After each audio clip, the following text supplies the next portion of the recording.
Okay, good afternoon, everyone, or good morning, wherever you're joining us from either Australia or China. James Scullen here from the ACBC. Thanks a lot for logging into today's session of another one of our national briefings. Once again, we're very proud to partner with Austrade for today's session. So many thanks to Daniel Boyer and his team over at Austrade. Now, I'm sure as many of you are aware, there's some positive news in China with regards to a lot of the Chinese economy has gone back to work in the last few weeks. The most recent reports are that around 80 to 85% of the Chinese economy has gone back to work, so that's certainly a positive sign. And what we're looking to look at today is to what extent China's e-commerce ecosystem has changed during the period of the COVID-19 coronavirus. So today's session will be looking to analyse how China's so-called stay-at-home economy is changing and what opportunities are available for Australian business. So first off, we'll be hearing from Dane Richmond, who is the Trade Commissioner in Guangzhou from Austrade. Dane will be giving us an update on China's ecosystem landscape. We'll also cross to Esther Sun, another Trade Commissioner from Austrade. Esther will take a look at how Australian products, particularly food and beverage products, have performed during COVID-19. Esther will also give an update on Austrade's flagship Festival of Australia program to see how that's looking for 2020. And then we'll cross to Mark Tanner from China Skinny to get some of those famous China Skinny demographics to see how COVID-19 has influenced Chinese shopping and consumer behaviour online during the lockdown. Now, before I pass over to Dane, just a few housekeeping matters. We're using the WebEx platform today, so if you have any questions for any of the panelists throughout today's session, you can do so by emailing me, which is james.scullen@acbc.com.au. I would have sent you an email out a few hours earlier with this login link. And also, today's session is being recorded. So if you have any interest on passing on today's insights to any colleagues or clients, we'll be making today's session available on the ACBC website and also through Austrade. So without any further ado, I'll pass over to Dane in Guangzhou. Dane, over to you. Thanks, James, and good afternoon, everyone. My name is Dane. I'm a Trade Commissioner based in Shanghai, China, although I'm talking to you today from Guangzhou in southern China, where I've been for the last few months, sort of covering the bases as we operate on a reduced staffing profile, at least for Australian offices based in China.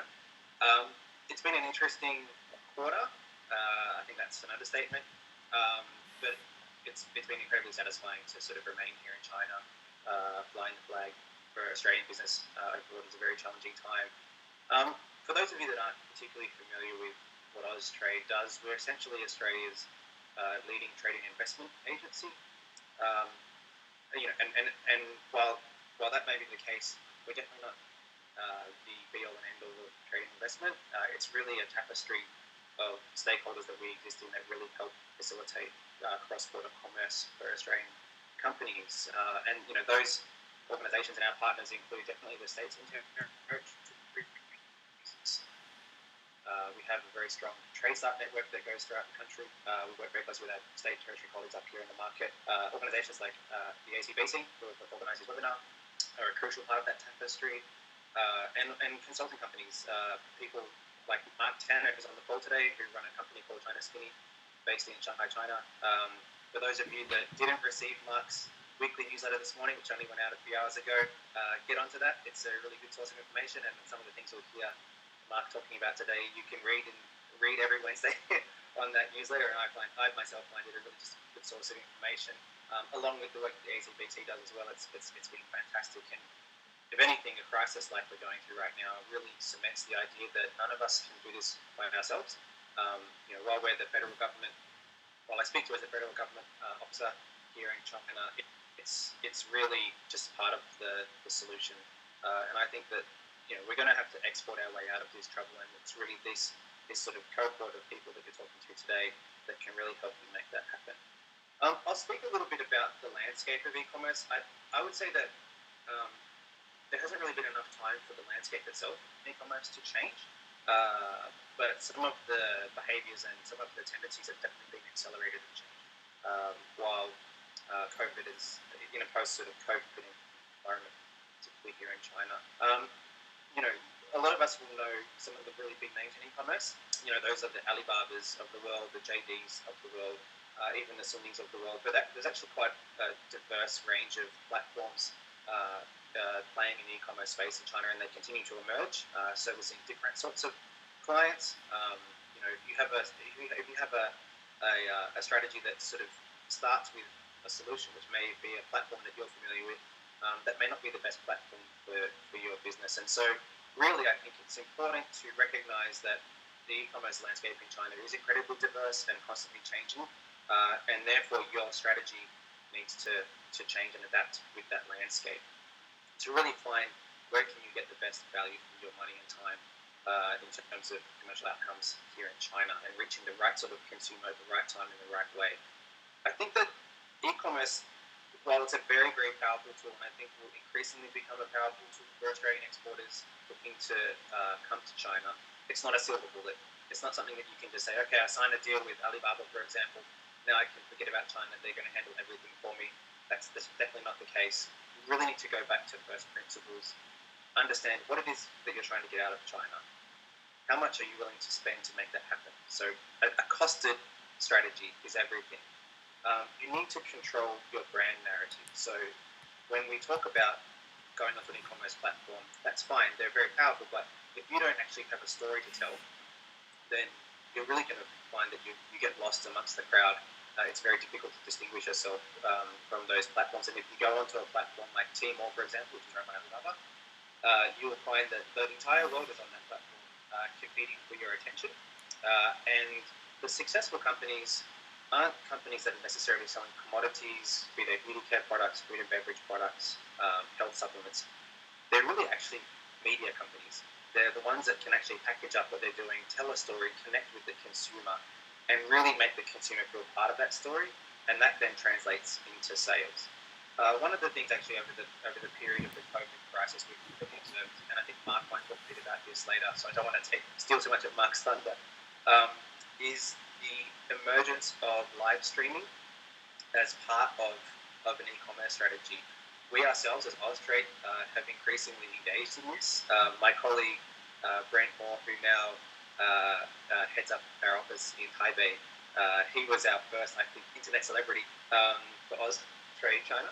And then when I came to China to finish my posting, I sort of picked up where he left off, and we now do quite a bit of streaming particularly for Alibaba, promoting Australia and Australian products, and increasingly we're doing it with other platforms as well, like JD.com.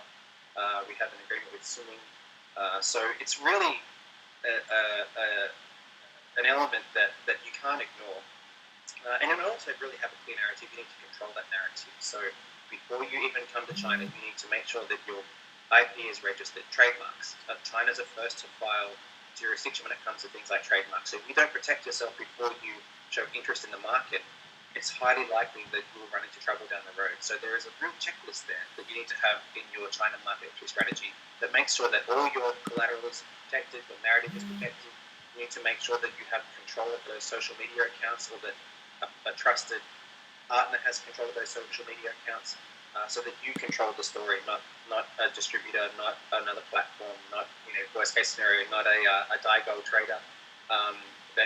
Until COVID was a fairly low cost way for people to come into the market, but it was an avenue that people had no control over, and I think the results in some ways speak for themselves.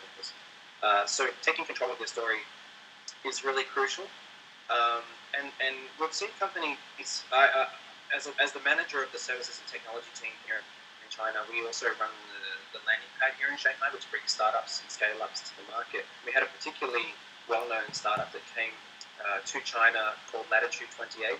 They are a beef exporter based out of West Australia. They're a fourth-generation farming family that was bringing tech-enabled. They had a blockchain solution to help trace their beef, to prove that the beef came from their farm in West Australia. But they also had a really interesting social media strategy. So one of the one of the family, he come to China and learn a bit of Chinese. Now his Chinese is quite good. I wouldn't say it's fluent, but the impact that you have of having a bloke from a farm in West Australia speaking Chinese on a platform like Douyin, for example, which is a popular streaming platform here, is immediate, and they become famous. They're interesting people because it's just not something you see every day, and that allows a company like Latitude 28, fairly new to the market, not a giant company, but they really stand out on platforms because people can actually connect with these people. So they were doing things like barbecuing their steaks, while streaming it, introducing what it is that they're doing in Chinese, and that really cuts through to the consumer. So there again, you see that yes, they are essentially a meat company, a beef exporter, but really they're a media company. That's really where that was the fuel that allowed them to turbocharge their entrance into the market. Now it's not necessarily easy and straightforward. Of course, everyone encounters hiccups, but engaging with stakeholders like Austrade, ACBC early on, and even the platforms now increasingly, e-commerce platforms in Australia are expanding their presence, so you can actually talk to companies like Alibaba in Australia before you ever decide to come to China. And I think that's a real exciting development.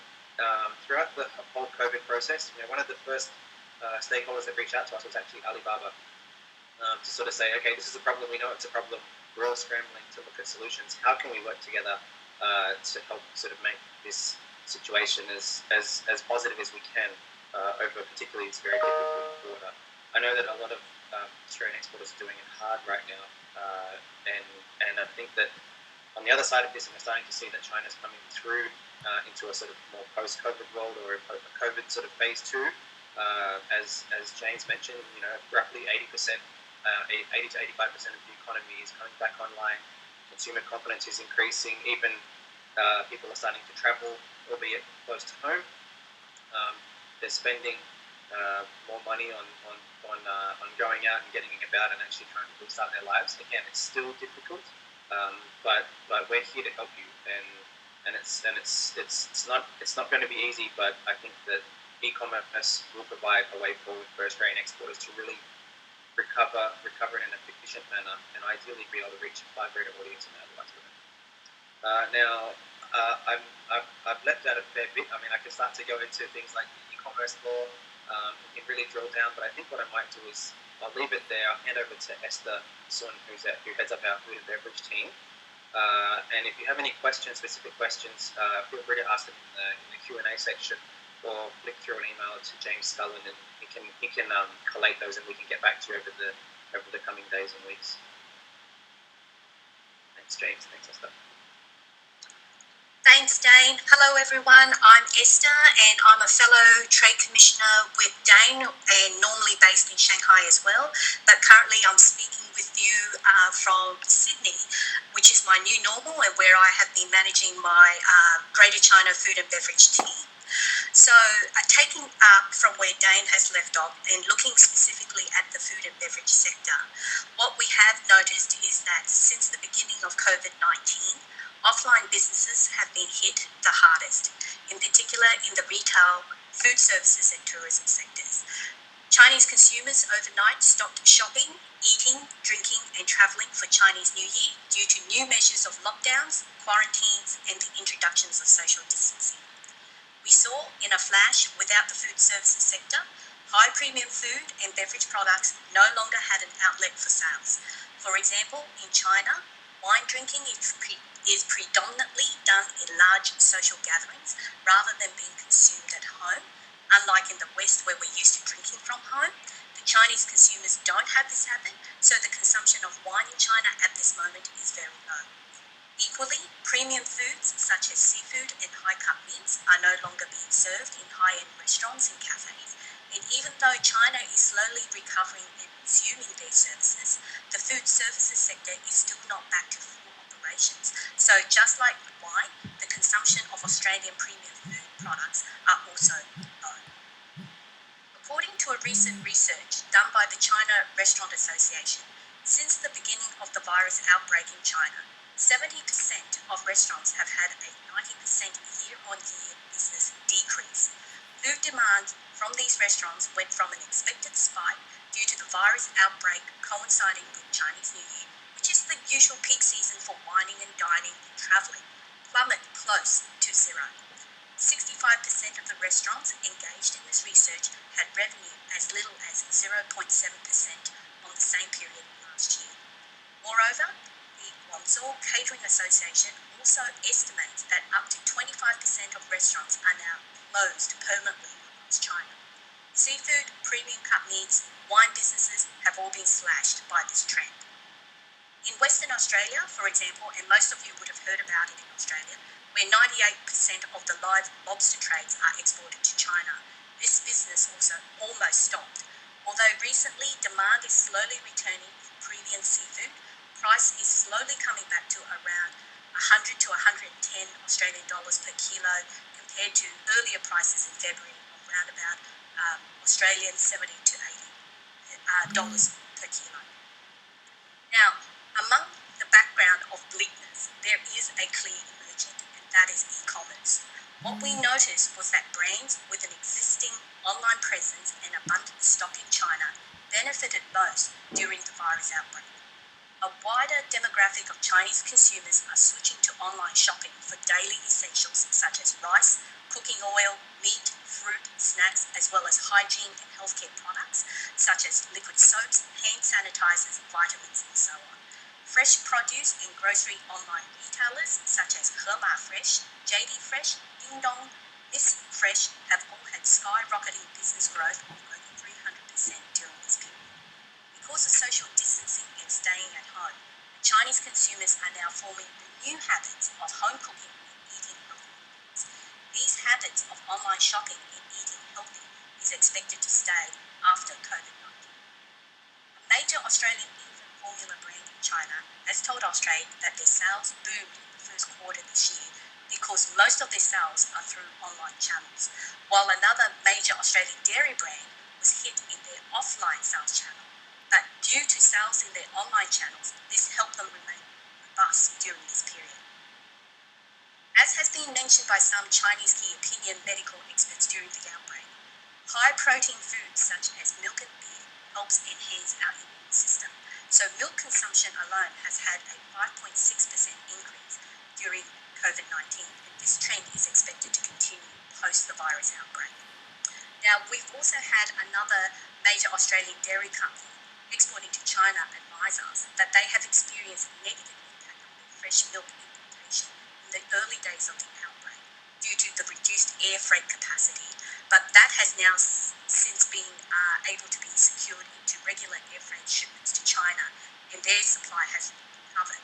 But what we have seen is, again, given that they also had an online presence, they saw their online sales increase for their infant formula milks as consumers were trying to secure their stock from their homes. Research from Meat and Livestock Australia on the impact of COVID-19 on the Chinese consumers point to sustained opportunities for high-value Australian red meat exports to China. The online survey of 800 affluent Chinese consumers across 4 Tier 1 cities found that home isolation and lockdown measures due to COVID-19 has driven some shifts in consumer attitudes and behaviours that have been stronger demand for Australian red meat, particularly beef. Before COVID-19, the 3 top considerations of consumers buying beef were safety, freshness and quality, whereas now, during COVID-19, it is still around safety and quality, but the noticeable shift is towards boosting immunity. So the health angle is slowly coming to the fore, and Australia's reputation for clean and healthy food is going to be an asset in the post-COVID market. This is also true in the sales of health supplements, which has had a 16% year-on-year growth in Alibaba sales channels in the first quarter of this year. Health supplements, as well as health foods, will see continued growth past the virus outbreak. It is one of the key categories that major e-commerce platforms, such as Alibaba, is proactively seeking to grow further. Food products exportation to China was disrupted, especially during the first few weeks of the lockdown, due to the significant reduction in the air freight capacity and the shortage of labour at the ports. Since the resumption of works in China in early March, the domestic logistics in China is now fully recovered, overseas products coming into China by sea freight has not been greatly affected under the current situation. The Chinese government is now giving incentive and subsidies to airlines to encourage added international air freights. Equally, on the 1st of April this year, as most of you would have heard, the Australian government has also announced a new $110 million initiative called the International Freight Assistance Mechanism. This new initiative is backing Australia's agriculture and seafood exporting sectors to help these exporters get their high-quality produce into key overseas markets, with the returning flights bringing back vital medical supplies, medicines and equipment critical to the ongoing health responses here in Australia.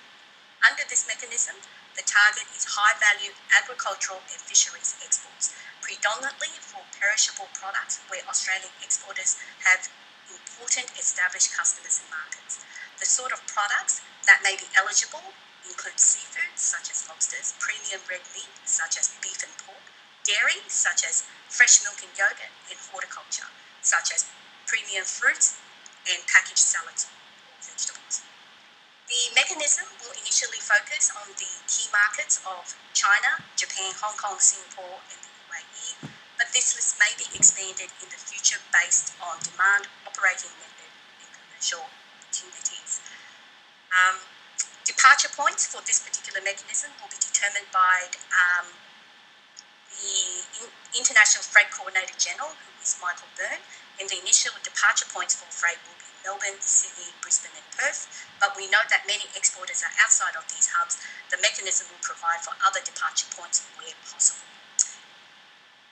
We are noticing that many Australian brands now do have an online presence in China.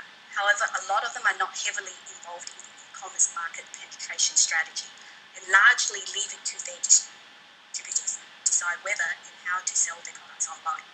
But now is the time for Australian exporters to actively think about embedding an e-commerce strategy into their China business development plan and prepare themselves to join the China digital marketing revolution. Austrade has been doing this, and we recognise the power in its performance.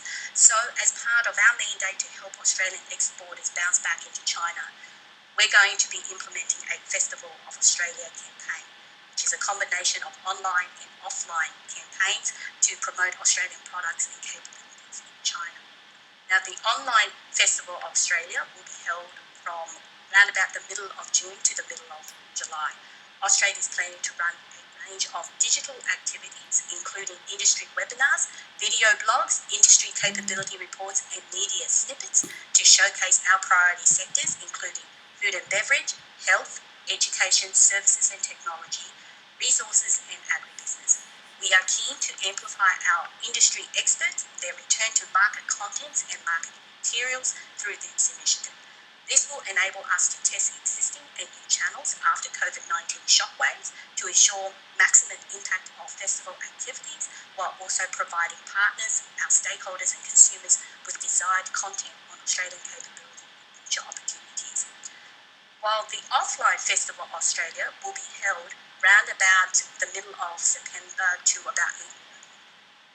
This offline festival will be a collection of partner-driven activities, also brought under a unified digital campaign to showcase Australian capability across multiple sectors.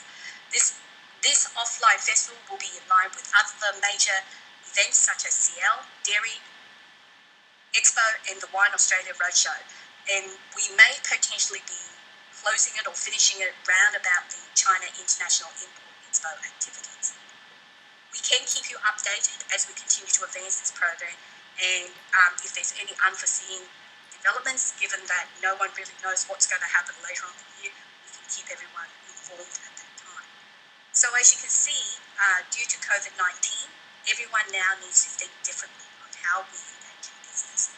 We can't rely on what we know of the past, as our new normal is not supporting those traditional practices, and we need to be mindful that even when COVID-19 passes, our business environment won't be returning to those pre-COVID-19 days. So what can you do? Now is the time to reflect and chart a new course of action that fits the trends and opportunities that are arising, and be agile in your ability to pivot at any time. So like my colleague Dane, I echo his thoughts and his words. You are not alone. we need to work together. Austrade, the state and territory governments, ACBC and others, we are all here to help you. Thank you. Back to you, James. Okay, excellent. Thank you for that, Esther and Dane. And just to echo your words, Esther, it's very important that Australian firms start to think differently about how they engage with China. And what better way to do that than better understanding the breakdown of how China does consume and shop online. And no better person to speak to about that than Mark Tanner. So Mark, over to you. Thank you, James. I think Andy will. We got the sideways presentation here. I think it's quite representative of the way things have gone through COVID-19 and everything's gone a little bit sideways, but hopefully we can straighten that out, as I'm sure COVID-19 soon will. But I'm going to talk, and obviously I've only got a short amount of time, but I'm going to talk about 6 big trends that we've seen in the e-commerce related space in China. So to kick off, I guess it's as everyone, well, a lot of people probably know, e-commerce has increased. Do we have a slides at all? Sorry. No problem, Andy. I'll get going. So you're seeing a whole lot of brands that have traditionally been quite brick and mortar focused that have realised, wow, we're not getting the foot traffic. People are a little bit afraid to come into shopping malls right now, and so stores like IKEA have gone online with a partner for the first time in 77 years. They've gone up with Table, showing how different the e-commerce landscape is in China. In most economies, they go up on their own. But if you look at the GDP and retail stats that came out late last week, retail sales, it was pretty grim, down 15.8%, better than January and February. People are coming back to life. But overall, the gloomiest retail sales, the first red we've seen in a long, long time, the skinny. But the one bright light was that e-commerce sales, which actually, if you're just looking at products, there's a whole lot of other things that sell, from services, getting a haircut to everything. But just the products grew almost 6%. And that was hindered by, during the lockdown, there was a real struggle trying to get guys to deliver your products. So a lot of the delivery people really prioritise those important things such as fresh food or just food in general, and everything else missed out. You go onto an e-commerce page and there'd be little notices saying, we don't know when we can deliver, it's going to take some time, it could be a month away, the warehouses are closed, the logistics delivery guys are closed. So that is not really reflective of the change in demand in e-commerce. Actually would have grown even more than that had the delivery guys all been on board. But so positive overall, Andy. What's even probably more interesting, Andy, do you want to click the slide? Is the demographics. And you've got this slide, I'm sorry it's quite small, but really interesting who's actually shopping now online. And if you look pre-COVID-19, a lot of the young people in a lot of the high-tier cities accounted for the vast majority of e-commerce sales. And the lower-tier cities and the older people, they really had a barrier to going online and shopping. And you see it in e-commerce globally. Once you get over that barrier, you get a little bit confident and you get a little bit more familiar with shopping online, you're much more likely to continue. And we think that's going to be the case post-COVID. So you see the age group, those that were over 30 accounted for less than half of all shoppers, so 48.5% pre-COVID. But by mid-February, they accounted for around 60%. So a much larger share of that online shopping is coming from the older people. When I say older, over 30. And similarly, lower tier cities. So we had 57% with tier 3 or lower. And these guys account for the vast majority of the population in China. They were only accounting for 57% of e-commerce sales, whereas it went up to 69% once the COVID happened. So we expect that these guys will continue shopping. They're a little bit more frugal in many cases than the younger tier 1, tier 2 cities. But they do have basic needs, particularly for healthy, pure, clean products such as Australian products. So a case of you can be quite specific and geo-targeted through e-commerce, so you may want a slightly different strategy to reach these guys that are in lower tier cities. They are shopping, whereas in the past it was incredibly hard to reach them through these fragmented bricks and mortar retailers. Andy?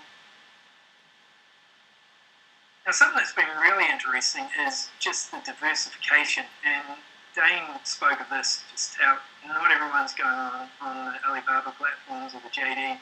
We're getting more and more diversity happening through this. And if you look at just basic human needs, what happened when there was a lockdown, people obviously, you've got your shelter and you've got your food sorted out in many cases by e-commerce. But the next in that hierarchy of needs is just social interaction. People are social beings.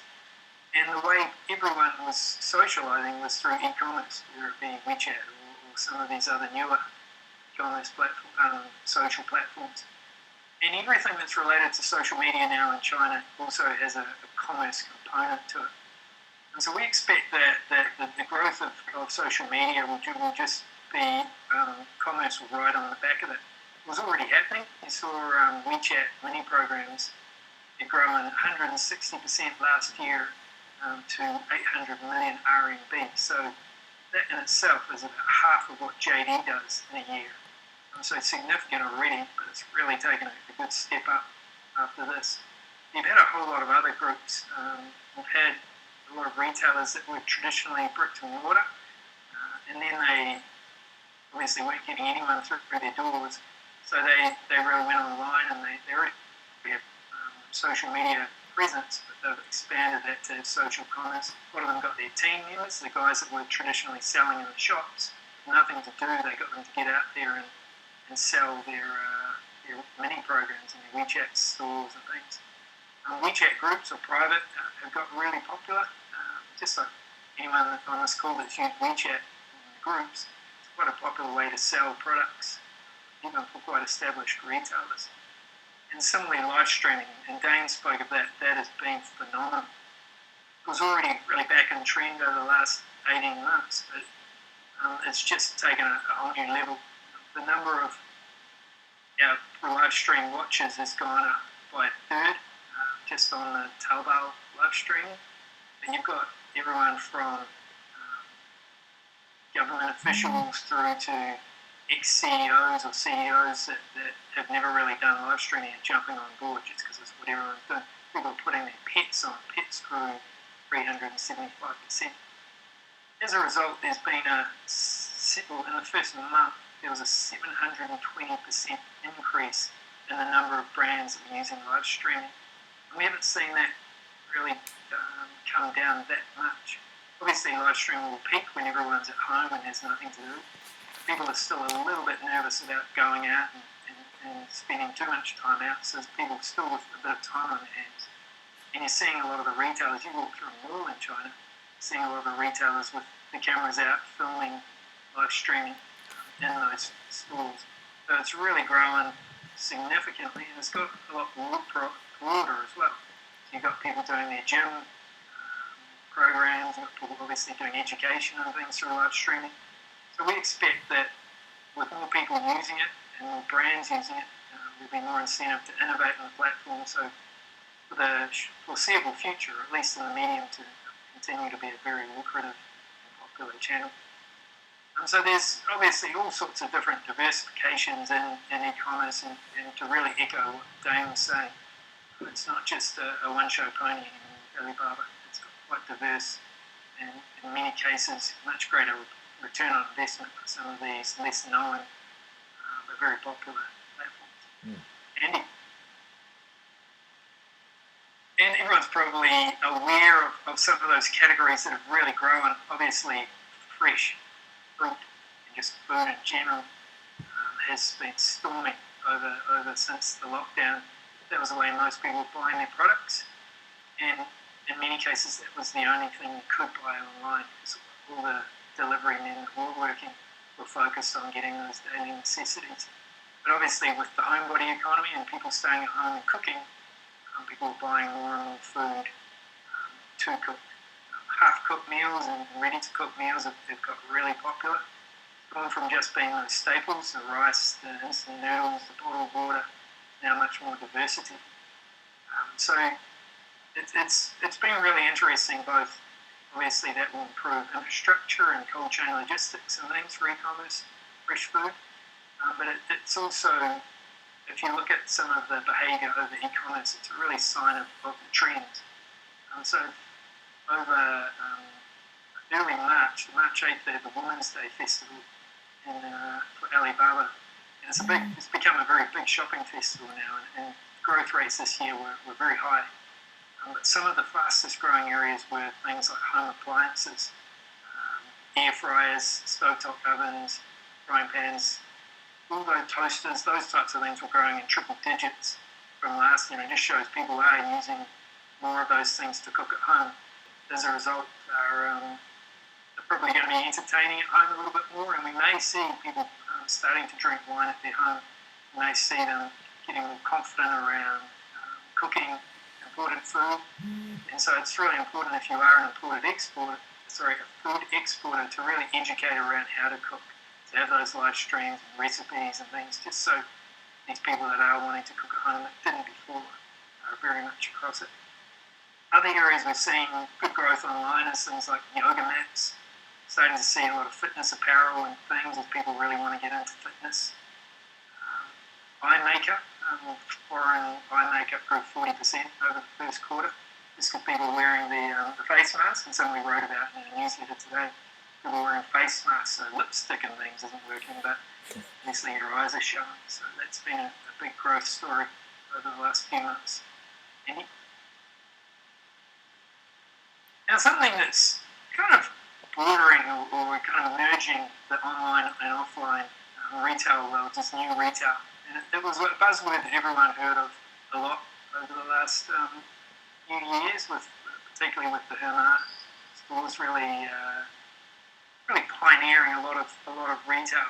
And you hear a lot about the fluffy stuff, all the experience and being able to scan QR codes and getting information about the products. But what's made new retail incredibly popular is delivery. A lot of Chinese don't have cars, or when they don't take them to the shops, parking is an issue, etc. So they'll take public transport home. They don't want to be carrying some supermarket bags of products. So Hema delivery's done incredibly well, delivery within 30 minutes. And they did a really good job of really showing solidarity during the crisis. They made 3 promises when they started. One was they're going to stay open during the lockdown. 2 was they're going to try and keep all their prices the same, and there was a lot of opportunists that were pushing up their prices. And 3 was they will try and keep all their products on shelves. And they renegotiated with all the suppliers and made sure they got priority for products. And then, as a result, they were pretty well stocked throughout the lockdown. People were having to order in the middle of the night to make sure they got the daily commodities, but most people got what they wanted. And you saw a change in habits from buying massive bulk supplies and staples down to more normal day-to-day foods as people got more confident. But as a result of just being really solid during the lockdown, they've seen real loyalty and not normal drop-off following. People stuck with them.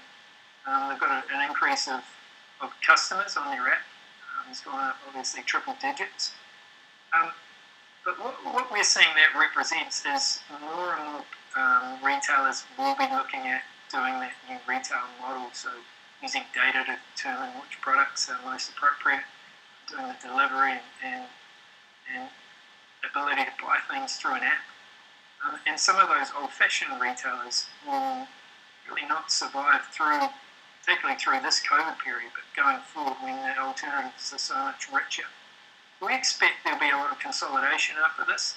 A lot of these old-fashioned traditional retailers that have struggled to make it through will be prime picking for the likes of Alibaba, Tencent, who've got quite a lot of cash at the moment, and they'll go in and buy these retailers or invest in these retailers and get a decent share.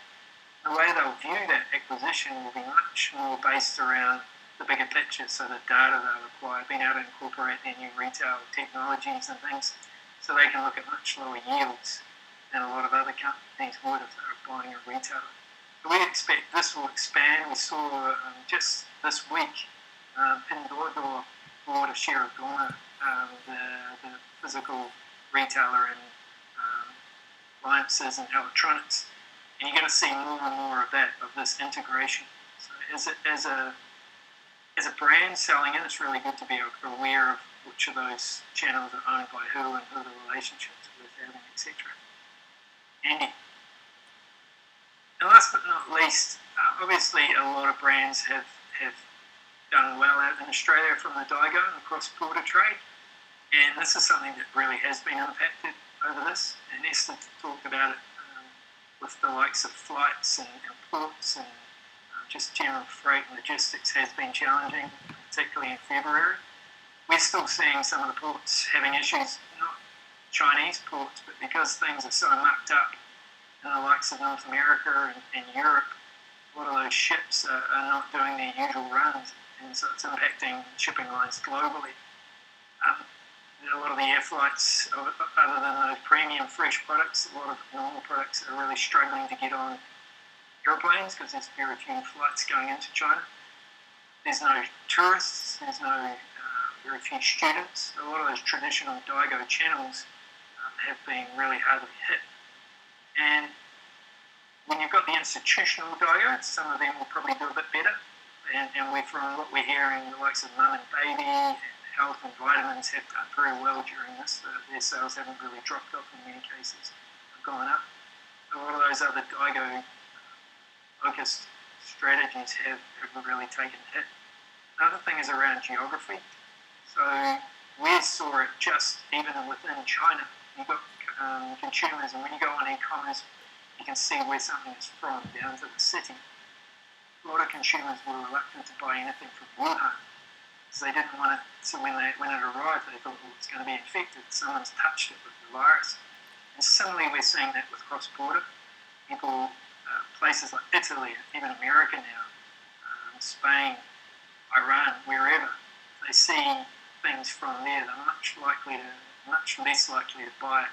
Fortunately, Australia's fared a bit better, so hopefully that'll continue and we won't have that negative perception from an origin standpoint. But something to bear in mind, and it does really reiterate the need to have a multi-channel strategy rather than just relying on Daigou for cross-border, if possible. That's the 6. Thanks for driving, Andy. Now we have time for some Q&A. Yeah, great. Excellent. Thanks for that, Mark. Mark, I might ask you a question first off. Australian products often tend to be in the higher premium end in the China market. I was just wondering how these premium brands have fared during the lockdown, as maybe people have been buying goods with greater urgency. Did Chinese consumers tend to buy cheaper goods, or did those premium international products like Australia's F&B products, did they kind of hold their consistency in the market? A really good question, James. Something we've seen is it hasn't been equal across all categories. So there was a lot of reflection during when people were stuck at home, and I think a lot of people really consider what's important to me. And if you're selling really expensive handbags and watches and things, whilst some people really got it and spoiled themselves when they could only leave their homes and they went shopping up a storm in luxury shops, overall, most consumers are a little bit reluctant to go out spending on those luxury goods. Whereas what is important is that health and immunity, as Esther was saying. So people are actually prepared to pay a premium for those types of products, particularly for their kids and things, even their pets. They are now more than ever prepared to kind of make sure that what they are spending is going towards those areas. But I think it's fair to say consumers are still a little bit cautiously optimistic. They're not back to the silly spending habits that they were pre-outbreak. There's a lot of uncertainty both in China with imported cases and asymptomatic cases, and obviously the global economy is really going belly up at the moment, so there's some concern around that. But overall, as a market, they are back spending more than any other major market, just not to the same level. Okay, excellent. All right, great. Thanks for that, Mark. Dane, I might ask you a question. Just before I do so, just a reminder, if any attendees have a question, you can do so by emailing me, which is james.scullen@acbc.com.au. You can also see that email in the chat box, so feel free to send that through if you have a question for any of the panelists. Dane, one of the federal government's support mechanisms for Australian exporters has been to boost the export market development grants that Austrade provide to Australian exporters. As we've discussed today, having an e-commerce strategy is going to be more crucial than ever for Australian exporters into China. I was just wanting to ask you, Dane, what would be examples of ways that Australian exporters use EMDGs to further penetrate or access e-commerce markets in China? Yeah, thanks, James. I mean, EMDG it's actually a unique grants program in that it's quite flexible, and I think it's something that's obviously has quite a long history, and it did receive a significant boost in the last budget, and obviously more so recently as part of the response to COVID. Often, traditionally, EMDG would be used to recoup expenses for things like market visits, which obviously aren't happening now. But you can also use it for things like market research and marketing. So it's probably, and sort of touching on what Mark and Esther said and I said at the beginning, this is a really good opportunity to really bed down a solid strategy for China that goes beyond just picking a platform that you feel would work well and then, connecting with that particular e-commerce platform. It's really a good chance to step back and assess what it is that you want from China and how much that might actually cost. And this is where earlier I said it's important to have a costed strategy, at least have an idea of what your budget might be, because that will allow you to then use EMDG strategically. EMDG is one of those programs where everyone gets a bite of the cherry, but you only get so many bites, and so you've got to use those particular claims very strategically. It's something that can be quite generous, but you only get eight grants to work through, and while that sounds like a lot, you can churn through those expenses quite quickly. So having a strategy up front, really looking at what it is that you want to do, understanding roughly how much those might cost. So things like market research and particularly marketing, I think right now would be where I would be. If I was an prospective exporter, I would be investing in both of those areas. It's a fairly complicated process. I mean, it's gotten a lot better, but it's something that you need to actively manage. I mean, this is federal government money that you're accessing to do a particular activity, and its flexibility and its utility comes with responsibility as well. So there are quite a few consultants who can assist you with the whole EMDG process. So I would reach out to the Trade Start Network or to your local Austrade office back in Australia first to really understand the program, and then overlay that your understanding of the EMDG with what your strategy is. What am I trying to achieve? The clearer you can be about your China market entry strategy, the better those EMDG dollars will be spent, and they'll get you further down the road. It's very easy in China to sort of spin your wheels, do a lot of activity but not a whole lot of progress, and it can take years. And I think that's almost the worst way to approach it. Step back, use this opportunity where none of us can really travel to the market to really set up a solid plan that's based on data, invest in that data, and then when the timing is right, you can already through e-commerce start to execute on that plan. But when the time is right, you can come back to market. And I think those 8 kind of opportunities that EMDG give you will be really deliver outcomes that are game changing, to be honest, for Australian exporters.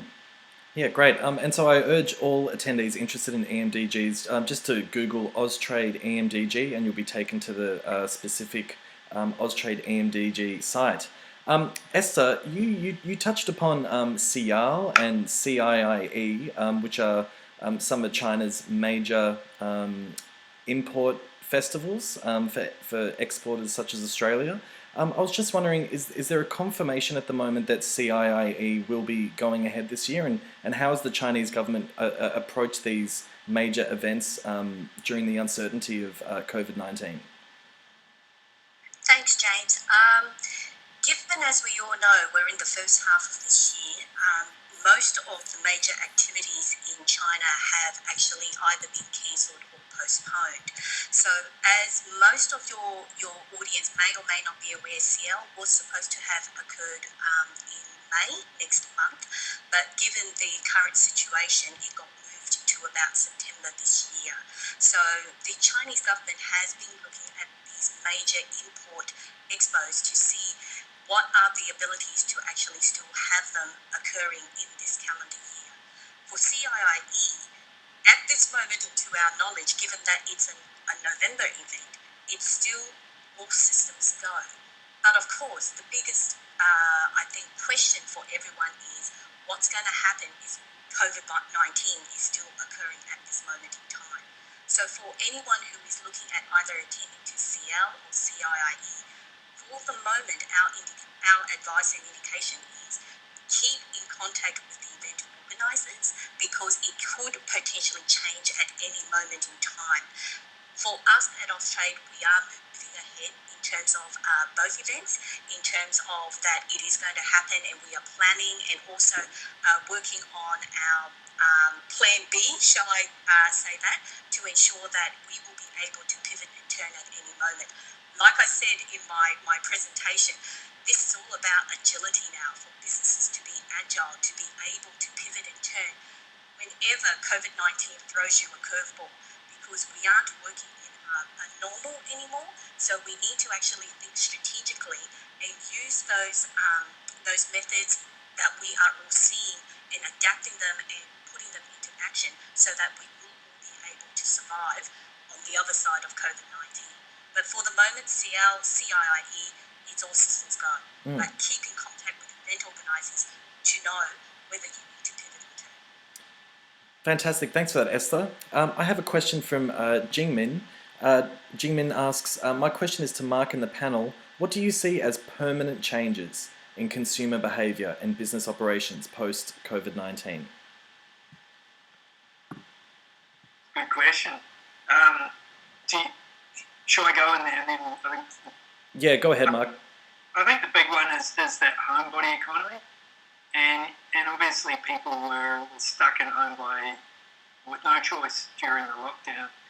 But a lot of them probably had a little bit of a look around and thought, this is actually not too bad, this house of mine. And so as a result, we expect they'll bought appliances for their kitchen, and the next thing that will follow, we think they'll be just doing more. So they'll invest more in art, more in furniture, entertaining. So there'll be a lot of things around that we think there are opportunities, whether it be Australian art, whether it be Australian furniture, and obviously that cooking at home is a massive trend. Immunity is not going to go away for a long time. We think it'll be another melamine, which is still around after more than a decade. People are going to be super conscious. So that we've already seen an increase in immunity claims with products that don't normally have immunity claims. So we think the health immunity that will be absolutely massive. And then just the trend around digital, both push and pull. Consumers will be more wanting it, but businesses will be better set up, so they'll push it more. Mark, can I just ask you? I've been interested myself. Last year, in China, you were hearing a lot about 996 work life, where, particularly in the tech industry, where you'd, start work at 9, you'd finish work at 9, and you'd work 6 days of the week. So that certainly goes against a working from home ethos. A lot of us here in Australia are learning how to work from home full time, and it's quite a steep learning curve. What's the learning curve required for working from home culture in China? Do you think Chinese employers are less likely to permit employees to have that flexibility of working from home, or just how do you see working from home culture in China playing out? That's a really good question. I think it's not just relevant for culture, but I think it's relevant for exporters as well, which we'll get onto. But overall, there has been a lot of complaints about the 996 has been extended to the 24/7. Yeah. Just so people are always reachable. And if you look at the number of users on Alibaba's Ding Ding, that's gone up another 100 million daily active users. So as a result, a lot of these businesses that weren't set up before now have the infrastructure in place that they can work from anywhere. And as a lot of people face long commutes and things, I think there's a lot of Chinese that are pretty happy about being able to work from home sometimes. Obviously, they miss that social connection. I think from an exporter point of view, really, because these guys are all set up on the likes of Ding Ding and WeChat Work and things, that is the way a lot of them are communicating now. So if you're communicating with your distributors, with your partners, with your retailers, with your staff in China, really to be across those platforms and make sure that you are able to send things and communicate that way, even through ordering. Education, that's been a big draw card for a lot of these work apps. So again, if there's education guys, something important to consider as another channel to reach their audience. Okay, well, we're almost getting up on the hour now. Dane or Esther, do you have anything to add about permanent changes to Chinese online retail behaviour at all? Yeah, James. I mean, I would say that no change is permanent. So it's just a matter of time before our new normal will change again. Something else will come along. If you look at sort of from 2010 to now, the e-commerce landscape in China has gone from nowhere to center stage, and the emergence of streaming platforms, mobile devices, has all sort of come in the last decade. So, you know, if you were to predict what the consumer behavior in China would be by 2030, it would be very difficult indeed to sort of gauge that with any degree of accuracy. So I think we can kind of look at what the data is telling us now, look at what the trends are, and if you look at sort of what companies like Marks do, they really like that sort of, you know, what does the next year look like? How can I operationalize this data and these trends? But you can't sort of can't read one report and go, okay, I've got my strategy set for the next 10 years. This is what the Chinese consumer is, and it won't change. It's a constant engagement with the consumer, and the conversation doesn't stop, and it continues to evolve. So I think you know, it's not so much survival of the fittest here; it's survival of the most adaptive. Whoever can see the changes coming and reorient their strategy are the ones that tend to do the best. Mark pointed to some examples of, say, IKEA, you know, teaming up with Tmall. That's something that I wouldn't have predicted a year ago, 2 years ago. That would have been, you know, something out of the blue to me.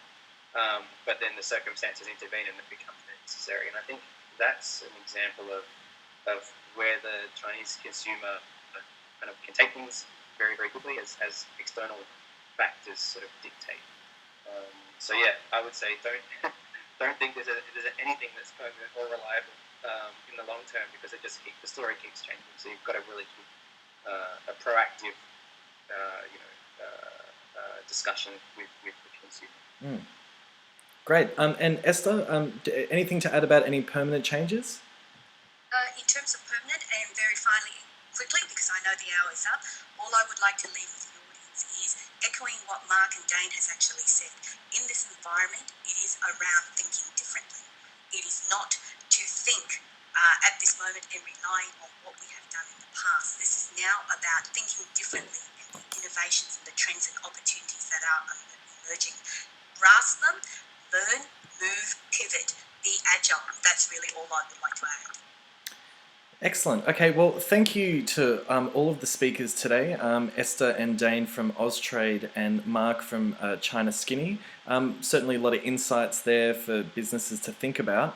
Andy, if we could just bring up that ACBC slide just before we sign off. So obviously, as Esther said, you know, staying agile is such a critical part of doing business in China. China's such a live market where everything's in flux constantly. So that's something we're very conscious of at ACBC, and so we're continuing to deliver as many prescient events as we can to our members. So if you just have a look at the screen there, we have some events coming up on the 23rd, communicating through challenging times. I'll be running another national briefing next Wednesday that I'm very much looking forward to. I'll be speaking to the Grattan Institute's John Daly and renowned China correspondent Rowan Callick, really talking about the big picture of the bilateral economic relationship between Australia and China. So I'm really looking forward to that. On the 30th, the ACBC Queensland's running an event on optimism and opportunities in the Chinese market. And I have a little correction here. The Victorian event on the 30th of April is actually at 1 p.m, Plan for Business Innovation Success during COVID-19. So all of that you'll find on ACBC's website, acbc.com.au. And we're very much looking forward to bringing you our new website in a month's time, where we'll have a lot of insights available to members. So thanks again for Daniel Boyer and the team at Austrade for partnering with on today's event. And just to repeat from the beginning, this event has been recorded, so if there's anything that you've missed in today's session, look out on the ACBC and Austrade websites for the recording of this event in the next few days. Thanks again to everyone for attending, and I hope you have a nice day. Thank you. Bye.